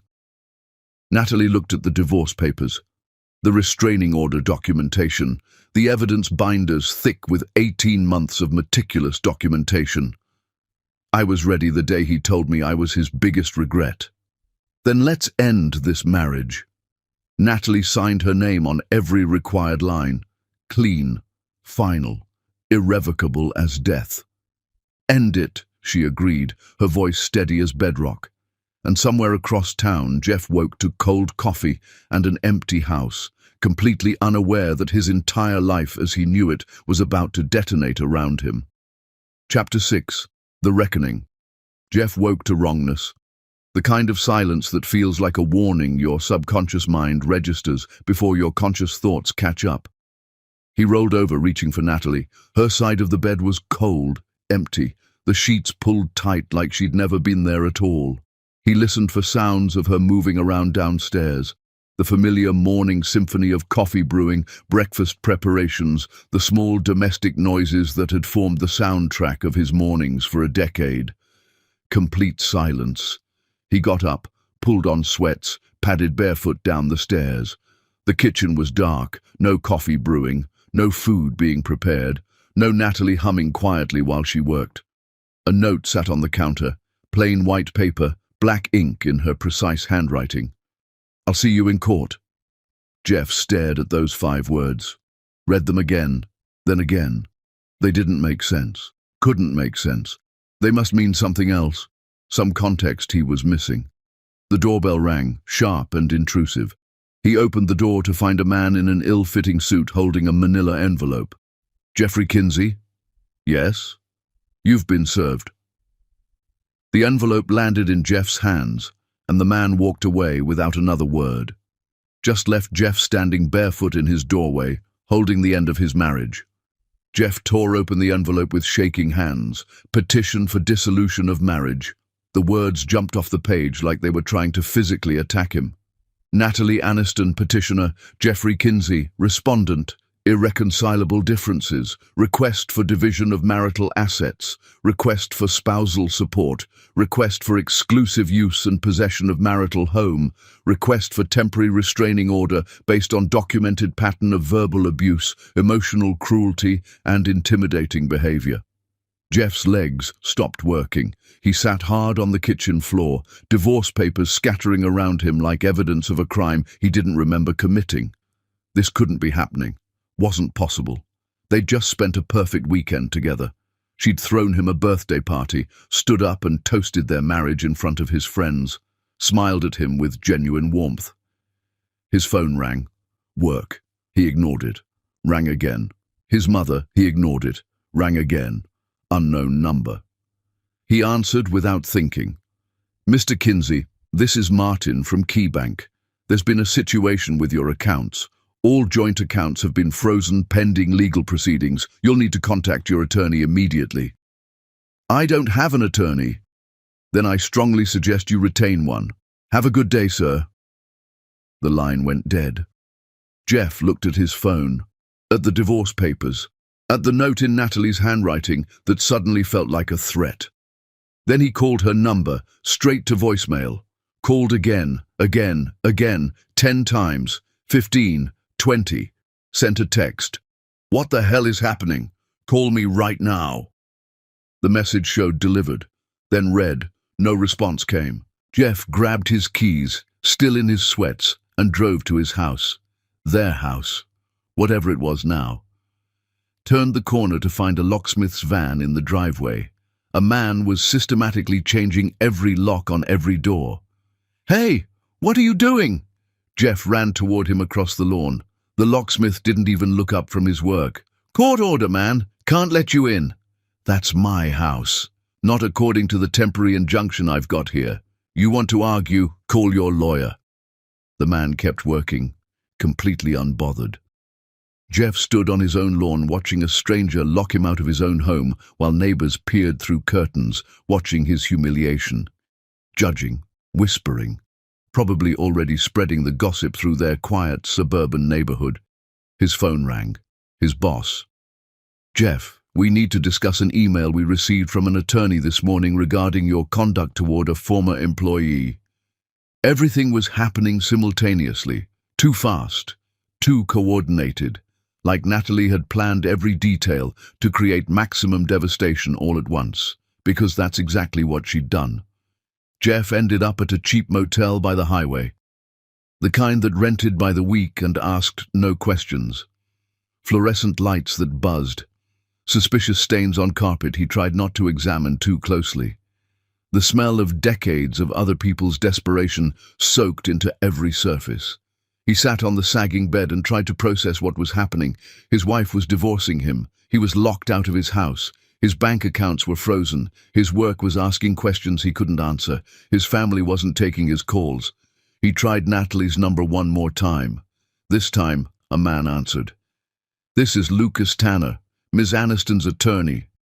She's requested that all communication go through me. I want to talk to my wife." "She's not your wife anymore, Mr. Kinsey. She's my client, and she has absolutely nothing to say to you." "You can't do this. You can't just take everything." "Actually, we can, and we have. If you'd like to discuss settlement terms, I suggest you retain legal counsel. Otherwise, I'll see you in court." The line went dead. Jeff sat in that motel room for hours, tried calling everyone he could think of. His brother didn't answer. His mother finally picked up on the 8th try. "Jeffrey, what have you done?" "Mum, I don't know what's happening. Natalie's divorcing me. She's locked me out of the house. Ryan told me what you said to her at Christmas, and apparently that was just one incident in years of you treating her terribly." Her voice was cold, disappointed. "I didn't raise you to be cruel. It was a joke. It wasn't funny. And based on what Natalie's attorney just sent Ryan, it wasn't isolated either." A pause, heavy with judgment. "I love you. You're my son, but I can't support what you've done. Figure this out. Make it right if you can." She hung up. Jeff threw his phone across the room. It hit the wall and clattered to the stained carpet. He was alone, completely alone, and he had no idea how he'd gotten here. That night, drunk on convenience store whiskey, Jeff drove back to the house. His house. Stood outside, pounding on the door he could no longer open. "Natalie, open the door. We need to talk about this." Lights came on inside, but the door stayed locked. "You owe me an explanation, after everything I've given you, everything I've done for you." A curtain moved. He saw her silhouette in the window, standing there, watching him rage and crumble. "Open the goddamn door!" But she didn't move, just stood there on the other side of the glass, calm, still, untouchable. Police sirens cut through the night, red and blue lights painting the street. "Sir, I need you to step away from the property." Jeff turned to see two officers approaching, hands resting on their belts. "This is my house. According to the restraining order, you're not allowed within 500 feet. Come on, let's not make this harder than it needs to be." "This is insane. You can't just lock a man out of his own house." "Sir, I'm asking you nicely to leave. Don't make me ask differently." They escorted him back to his car, watched him drive away, probably wrote down his license plate. Jeff looked in the rearview mirror as his house, his life, disappeared behind him, and for the first time really understood that Natalie wasn't coming back, that this wasn't a fight or a rough patch or something they'd work through. This was the end. And she wasn't sad about it, wasn't conflicted, wasn't having second thoughts. She'd planned this meticulously. For months, maybe longer, while he'd been taking her for granted, she'd been building a case. While he'd been cruel, she'd been documenting. While he'd believed she was weak, she'd been preparing for war. Jeff pulled into the motel parking lot and sat in his car until dawn, slowly realizing he'd never actually known his wife at all. Chapter 7. The Unraveling Man. The cheap motel became Jeff's entire shrinking world. He'd wake up disoriented, Take a moment to remember this was real, then check his phone for messages that never came. His boss called. The internal investigation into his relationship with Brooke was being reopened based on new information. He was being placed on unpaid leave pending the outcome. His credit cards started declining. Turns out Natalie had been the primary card holder on most of them, and she'd called to have him removed as an authorized user. His brother finally responded to texts. "Figure your life out, Jeff. I can't help you this time." Jeff hired the first attorney he could afford, a recent law school graduate working out of a strip mall office. The kid looked at Natalie's filing and went visibly pale. "This is extremely comprehensive. She's been building this case for at least 18 months, possibly longer." "That's impossible. We were fine. We just took a trip together. She threw me a birthday party." The young lawyer looked at him with something approaching pity. "Mr. Kinsey, you're about to learn a very expensive lesson about underestimating people." The first court date arrived 3 weeks later. Jeff wore his best suit, wrinkled because he didn't know how to iron, and Natalie wasn't there to do it for him. He walked into the courtroom and saw her immediately. She looked transformed, hair styled differently, wearing a dress he'd never seen, standing straighter. Next to her stood a man in an expensive suit who radiated competence and barely concealed contempt, Lucas Tanner. When Natalie's eyes met Jeff's across the courtroom, he searched desperately for something familiar. Regret, hesitation, some flicker of the woman who'd made his coffee every morning for a decade. He found nothing, just a stranger wearing his wife's face. The hearing was brutal and brief. Natalie's lawyer presented mountains of evidence, therapy session recordings where Jeff admitted to verbal abuse, financial records showing the secret refinancing, credit card statements showing thousands spent on Brooke, text messages that danced along the edge of infidelity. Jeff's lawyer weakly argued these things were being taken out of context, that the recordings potentially violated privacy. That Jeff had been providing for his household and his spending was justified. The judge wasn't buying any of it. Temporary orders. Natalie retained exclusive use of the marital home. Jeff was ordered to pay temporary spousal support he couldn't afford. The restraining order remained in place. As people filed out, Jeff tried to approach Natalie. Lucas stepped between them immediately. "Back up, Mr. Kinsey. I just want 5 minutes, just to talk to her. She has nothing to say to you." Jeff looked past Lucas to where Natalie stood, her face carefully blank. Was any of it real? These last few months? The trip, the therapy, acting like you cared? For a moment something flickered in her eyes. Then she spoke for the first time since this nightmare began. "You made me invisible for a decade, Jeff. I just returned the favor." Lucas guided her away. Jeff stood in the courthouse hallway watching her walk out of his life, with her head held high. His lawyer touched his shoulder. "We need to talk about settlement options." "No, I want to fight this. I want a trial." "Mr. Kinsey, you'll lose, and it'll be expensive and public, and I don't care. She needs to answer for what she's done." But over the following weeks, Jeff's position only deteriorated further. He lost his job officially when the Brooke investigation concluded. Turns out charging personal expenses to corporate accounts was grounds for termination regardless of whether the relationship was physical. His industry contacts stopped returning calls. Word had spread about the divorce, the allegations, the scandal.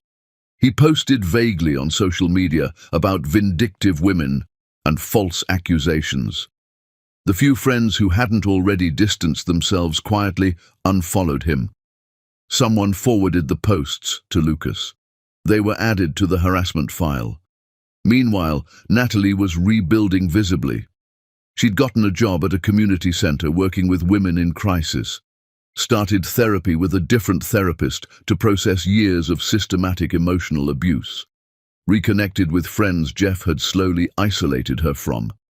Jeff hired a private investigator, convinced Natalie and Lucas must be having an affair. If he could prove that, maybe he could fight back, regain some ground. The PI followed her for 2 weeks, reported she goes to work, goes to therapy, has coffee with Lucas in public places, always professional, visits friends, goes home alone every night. If they're together romantically, I can't prove it, the investigator said. Keep looking, there has to be something. But there wasn't. Because Natalie wasn't with Lucas, not like Jeff imagined. They were colleagues, friends, two people who respected each other as equals. Everything Jeff had never been. Settlement conference happened in mid-June.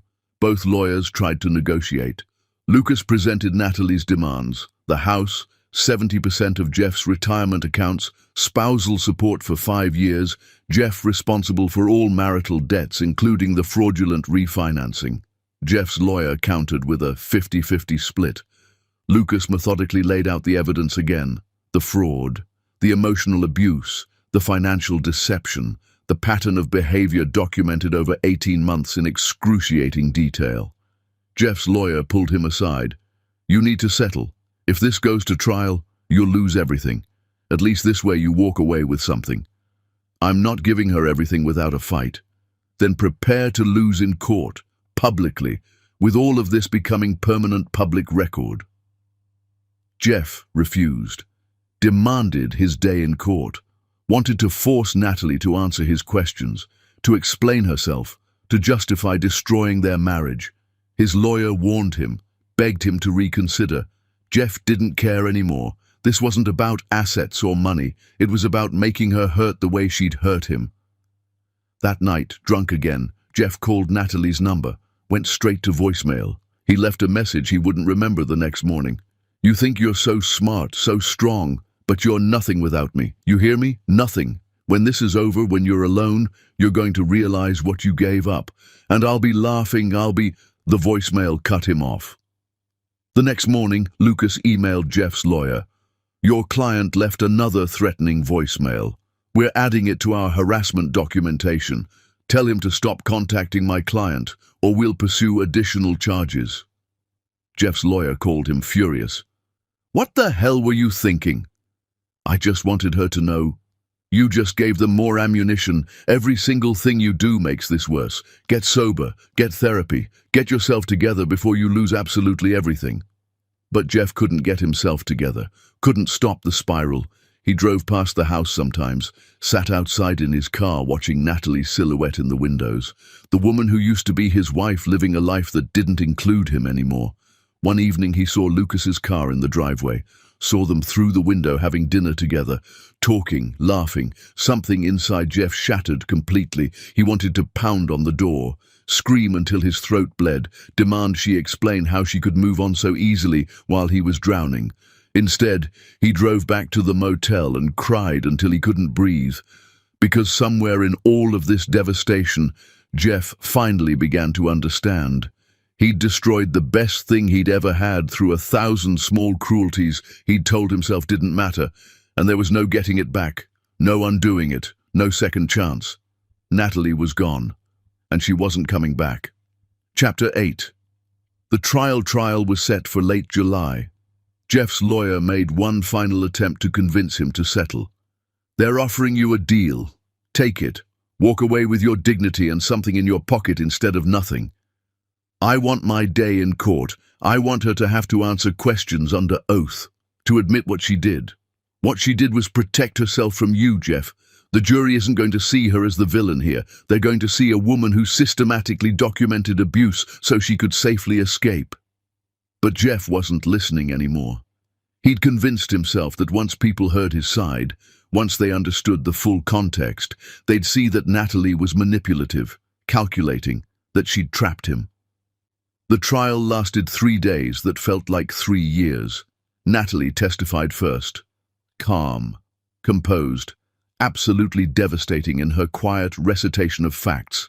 She recounted specific incidents going back years.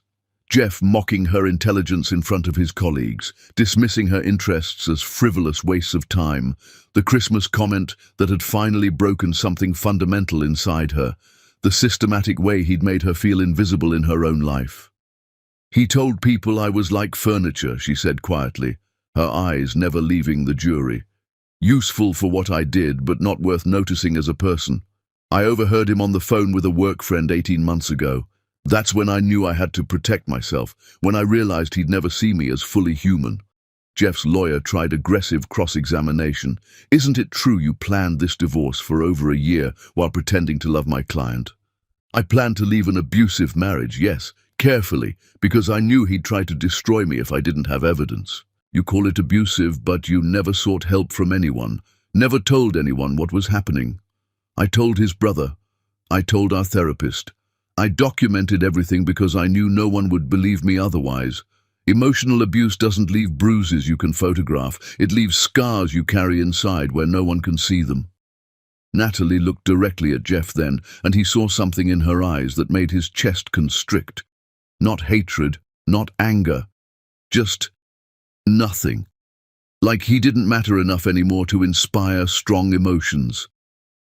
He made me invisible, she continued, her voice steady. I'm just making sure that invisibility is finally visible to someone, to anyone who'll listen. Jeff's mother testified next. For Natalie. She described Christmas morning, described years of phone calls where she'd tried to talk to Jeff about how he treated his wife, described watching Natalie shrink and fade over their marriage while Jeff seemed completely oblivious. I love my son, she said, looking directly at Jeff with eyes full of sadness. But he treated his wife like she was worthless, like her only value came from serving him, and I'm ashamed I didn't do more to stop it. I'm ashamed I let it continue as long as I did. Jeff watched his own mother side against him and felt the last pillars of his reality crumble into dust. Ryan testified, described the Christmas incident, described Jeff's increasing contempt toward Natalie over the years, described conversations where Jeff had complained about his wife being lazy because she didn't work, despite the fact that she managed every aspect of their household. When Jeff took the stand, his lawyer had coached him extensively. Be contrite. Show remorse. Demonstrate you understand what you did wrong. Win the jury's sympathy. But when Lucas Tanner stood up for cross-examination, all that careful preparation evaporated like morning fog. Did you or did you not tell your wife she was your biggest regret? I was frustrated. Yes or no, Mr. Kinsey? Yes. Did you or did you not compare her unfavorably to your dog? That was taken out of context. Yes or no? Yes. Did you spend thousands of dollars on gifts and expensive dinners for your assistant Brooke while telling your wife you couldn't afford things she wanted? That's not the same. Yes or no, Mr. Kinsey? Yes. Did you refinance your marital home without your wife's knowledge and spend the equity on gambling and entertaining Brooke? Jeff's face flushed dark red. His lawyer was objecting, but Lucas kept going. Yes or no? Yes. Lucas walked back to his table with measured steps, pulled out a document Jeff recognized with sinking dread. Did you forge your wife's signature on the refinancing paperwork? Objection. Jeff's lawyer was on his feet. The judge sustained the objection, but the damage was done. The jury had heard the question, had seen Jeff's guilty expression. When Lucas sat down, Jeff was trembling visibly. The closing arguments were mercifully brief. Jeff's lawyer argued he'd been a flawed husband, but didn't deserve to lose everything. Lucas argued that Natalie had endured years of systematic abuse and deserved justice. The jury deliberated for 90 minutes. They awarded Natalie everything she'd requested: the house, 75% of all marital assets, spousal support for 8 years, Jeff responsible for all marital debts, including the fraudulent refinancing. The judge delivered the verdict with barely concealed contempt. Mr. Kinsey, you systematically diminished your wife for a decade. You committed financial fraud. You wasted marital assets on another woman while your wife went without. Your own family testified against you. I'm granting Ms. Aniston's requests in full. I hope you use this as an opportunity to examine the choices that led you here. Jeff sat numb as his lawyer gathered papers with shaking hands. I'm sorry, the kid muttered. I told you this would happen. Outside the courthouse, Jeff tried one final time to speak to Natalie. Lucas moved to intercept, but Natalie stopped him with a gentle hand on his arm. It's all right, she said quietly. She walked toward Jeff, stopped a few feet away. just looked at him. "Was any of it real?" Jeff asked, his voice breaking. "Did you ever actually love me?" Natalie considered the question carefully. "I loved who I thought you were when we got married, but that person either never existed or died so long ago I can't remember when. All that was left was someone who needed someone to hurt, to diminish, to make themselves feel bigger by making someone else feel smaller. I just stopped letting it be me."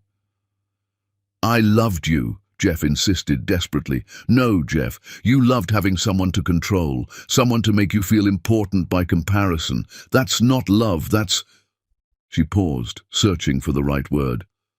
"That's just cruelty you convinced yourself was normal." She turned to walk away. Jeff reached out, grabbed her arm. Not hard, not threatening, just desperate for connection. "Please, can we just talk? Just you and me. 5 minutes." Natalie looked at his hand on her arm, then at his face. Her expression was impossible to read. "No," she said simply. "We're done talking. We've been done for longer than you ever realized. You just never bothered to notice." She pulled away gently but firmly. Lucas guided her to his car. Jeff stood on the courthouse steps, watching them drive away into a future that didn't include him. His lawyer touched his shoulder. "You should go home. Get some rest. We'll talk about next steps tomorrow." "I don't have a home." "Then go wherever you're staying. This is over now." But it wasn't over. Not for Jeff. That night in the motel room, he signed all the settlement paperwork. Every page, every line. Giving away everything he'd once thought made him someone. The house, the retirement savings, the car, everything. He signed it all because what was the point of fighting anymore? He'd lost, completely, irreversibly. And the worst part, the part that kept him awake staring at water-stained ceiling tiles until dawn, was knowing with absolute certainty that he'd done this to himself. Every cruel comment, every dismissive gesture, every time he'd made Natalie feel worthless and invisible and less than human. It had all led here, to this moment, alone in a cheap motel with nothing left but regret. Jeff looked at the divorce decree with Natalie's signature next to his and realized he'd never actually known his wife at all. He'd spent a decade living with a stranger, a woman he'd never bothered to see, to know, to value, and now she was gone. And he would spend the rest of his life wondering what he'd destroyed. Chapter 9. The Woman in the Mirror. 4 months after the divorce was finalized, Natalie stood in what had once been Jeff's home office and was now her art studio. Morning light streamed through windows she'd cleaned herself, painting everything in shades of gold that made breathing feel easier than it had in years. Same walls, same floors, same house. But everything felt different. Lighter somehow. Like the building itself had been holding its breath and could finally exhale. She'd repainted every room in colors that made her happy instead of the neutral tones Jeff had demanded for potential resale value. Her bedroom was deep blue, like sleeping underwater. The kitchen had warm yellow accents. The living room featured artwork from local artists she'd met at the community center.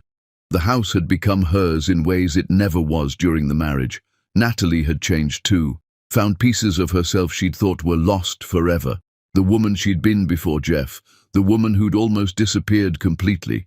She worked full-time now at the community center, running support groups for women navigating divorce and abuse. Her supervisor kept saying she had a gift, the ability to see what someone needed before they could articulate it. "You give them hope," Maria had said. "You're proof it's possible." Natalie had started trauma therapy, real therapy, the kind that excavated years of damage and helped rebuild foundations. Some days she felt strong, other days the weight crushed her. But she kept showing up, kept doing the work. Her friendship with Lucas had deepened in ways that surprised her. They met for coffee weekly, went to dinner, talked about books and childhood and dreams. He made her laugh, really laugh, from deep in her chest. Treated her like she mattered, like her thoughts were worth hearing. One night after dinner at her house, sitting close on the couch, there was a moment, his hand almost touching hers. the air charged with possibility. "I should probably go," Lucas said quietly. "Do you want to?"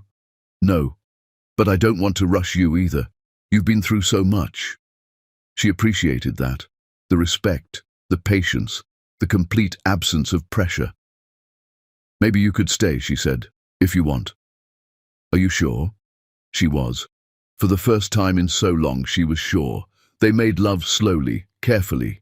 Two people who saw each other, valued each other, chose each other. Afterward, lying in his arms, Natalie cried, not from sadness, from relief. "You okay?" he asked.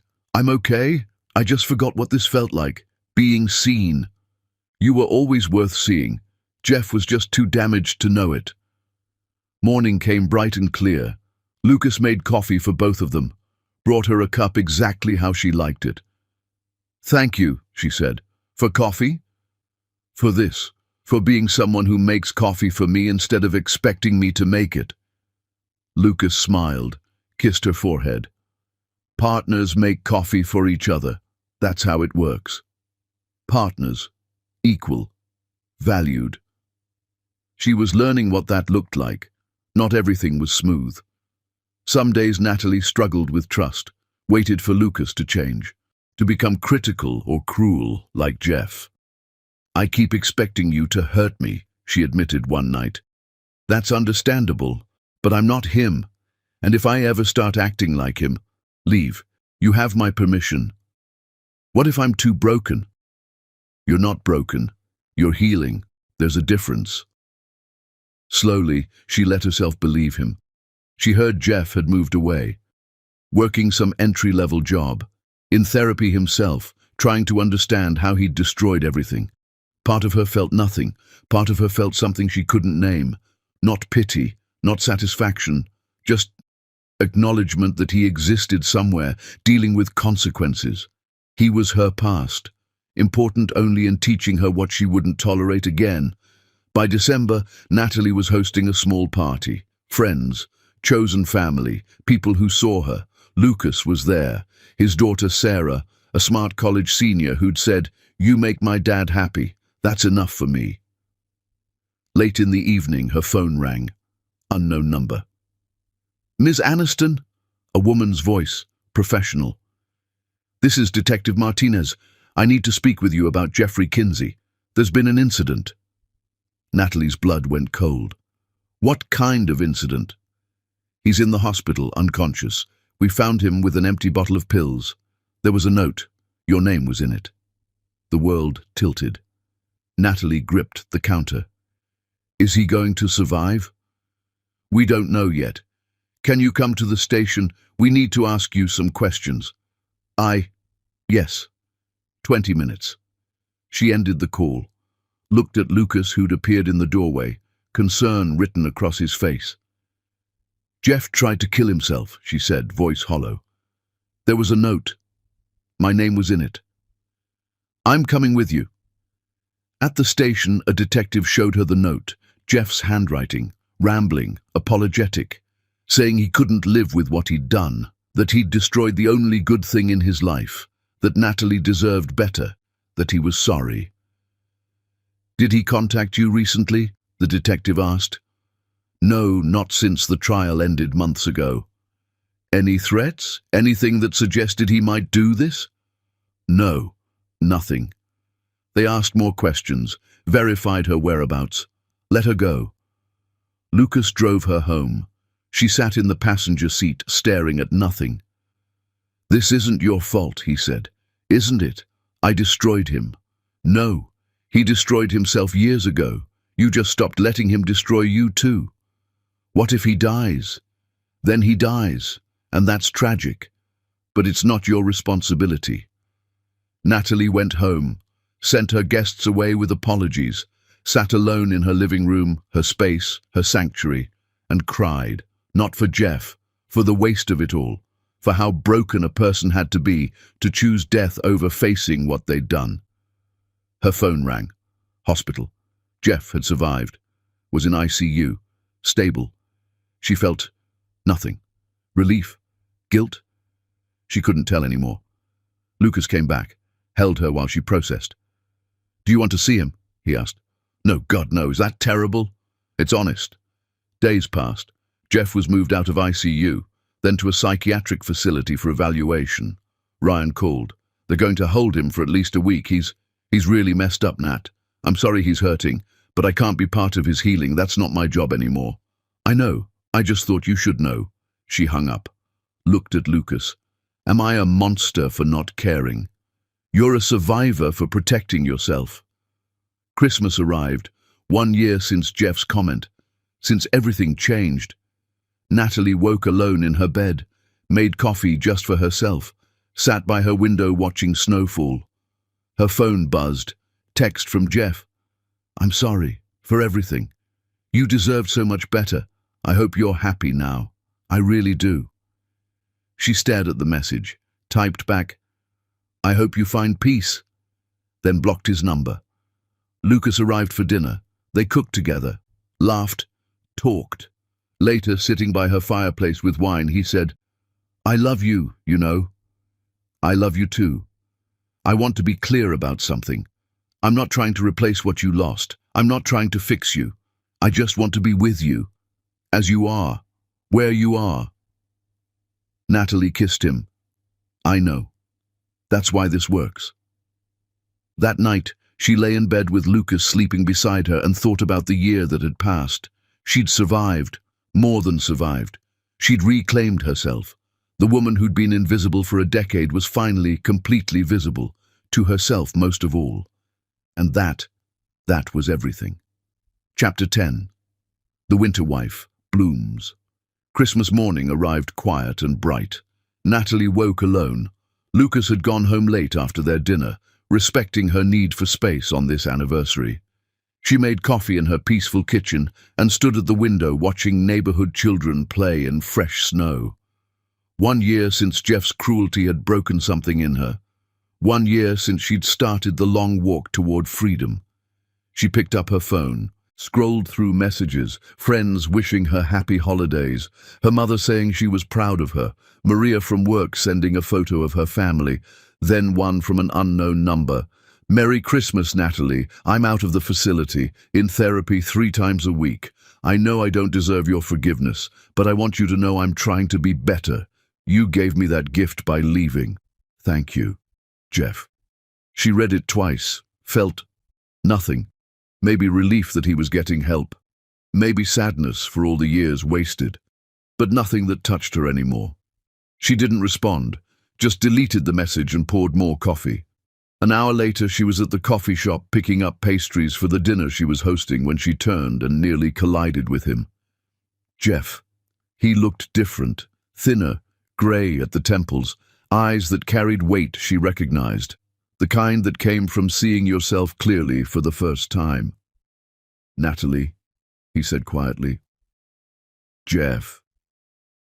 They stood in awkward silence while people moved around them, holiday shopping in full swing. Can we talk? He asked. Just a few minutes? She should say no, should walk away, should protect the peace she'd fought so hard to build. But something in his face made her pause. Not pity, just curiosity about who he'd become. 5 minutes, she agreed. They sat at a corner table.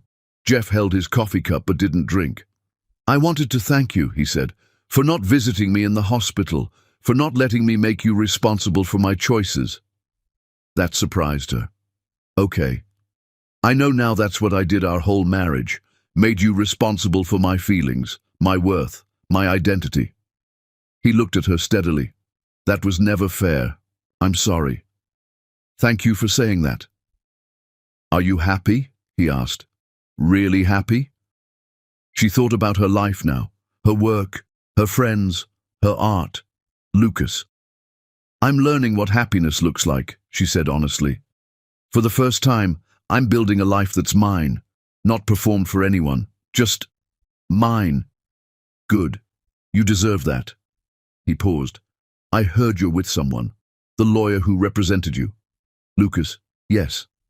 Is he good to you? He sees me, values me, treats me like an equal. She met his eyes. All the things you couldn't do. Jeff flinched but nodded. I'm glad, really. They sat in silence. Then Jeff stood. "I won't contact you again," he said. "I just needed to see that you were okay, that you'd survived what I put you through." "I didn't just survive, Jeff. I became myself again." He smiled sadly. "I can see that. Goodbye, Natalie. Goodbye." She watched him walk away through the window, felt the door close on that chapter of her life completely. Then she gathered her pastries and went home to prepare for her chosen family. That evening, her house filled with laughter and warmth. Friends. Lucas. Sarah. People who loved her for who she was, not what she could do for them. Late in the night, after everyone left, Lucas helped her clean up. "You saw Jeff today," he said, "not a question." "I did. He apologized, said he was in therapy, wished me well." "How do you feel about that?" "Relieved. It's done now. Really done." Lucas pulled her close. "I'm proud of you, for everything." "For what?" "For being brave enough to leave, strong enough to rebuild, open enough to try again with someone new." She kissed him. "I'm proud of me too." They stood in her kitchen, her sanctuary, her home, her space, and she felt complete in a way she'd never felt during her marriage. "Stay tonight," she said. "You sure?" "I'm sure." Later, lying in bed with Lucas sleeping beside her, Natalie thought about the woman who'd made Jeff's coffee for 10 years, who'd been told she was a regret, who'd been compared to a dog, who'd been systematically erased until she'd almost disappeared. That woman was gone. In her place was someone who knew her worth, who demanded respect, who built a life on her own terms. Natalie Aniston had been a winter wife for a decade, frozen, enduring, waiting for warmth that never came. But she hadn't waited for spring. She'd become her own sun,